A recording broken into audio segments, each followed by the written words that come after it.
ग्रामीण भागातील मूलभूत सुविधांच्या अभावाचा प्रश्न उपस्थित करत गावासाठी स्मशानभूमी तसेच वाल्मिकी समाज भवन मंजूर करण्याची मागणी करत कर्नाटक अनुसूचित जमाती वाल्मिकी राज्य युवक घटकाच्या वतीने जिल्हा प्रशासनाकडे निवेदन सादर करण्यात आले.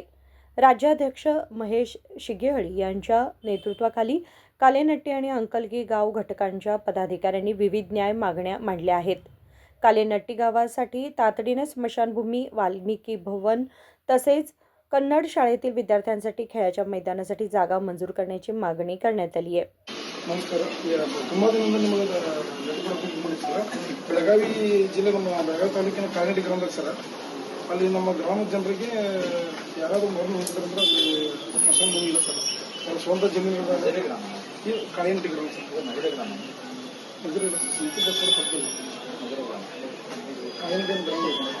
ಜನಸಂಖ್ಯೆ ಇಲ್ಲ ಸರ್.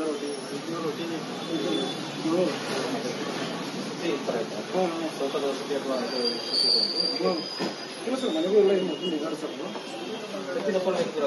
ಅದ್ರ ಬಗ್ಗೆ 1-2 ಕಿಲೋಮೀಟರ್ ಇದ್ದಾರೆ ಸರ್. ಹಂಗೆ ಎಲ್ಲ ಸೇರಿ 2,000 ಜನ ಆಗ್ತಾರೆ ಸರ್. 2,000 ಜಾಸ್ತಿ ಸರ್. 500 ಜನ ಜಾಸ್ತಿ ಸರ್. ಅದು ಸ್ಮಶಾನ ಭೂಮಿ ಇಲ್ಲ ಸರ್. ಅವರ ಜಮೀನುಗಳಲ್ಲಿ ಅಂತ್ಯ ಸಂಸ್ಕಾರ ಮಾಡೋ ಸಮಸ್ಯೆ ಇದೆ ಸರ್. ಮತ್ತು ಏನು ಉಳಿದ ಸಂಬಂಧಪಟ್ಟ ಸಂದರ್ಭಗಳಿಲ್ಲ. ಮತ್ತು ಸಮಸ್ಯೆ ಮಕ್ಕಳಿಗೆ ಗ್ರೌಂಡ್ ಇಲ್ಲ ಸರ್. यावेळी बेळगाव तालुका अध्यक्ष मंगेश चन्नीकुप्पी, बेळगाव ग्रामीण अध्यक्ष लक्ष्मण बागडी, अंकलकी गाव घटक अध्यक्ष मंजू होळेपगोळ यांच्यासह दोन्ही गावातील पदाधिकारी आणि युवक उपस्थित होते. राजशेखर हिरेमठ, KMM मराठी, बेळगाव.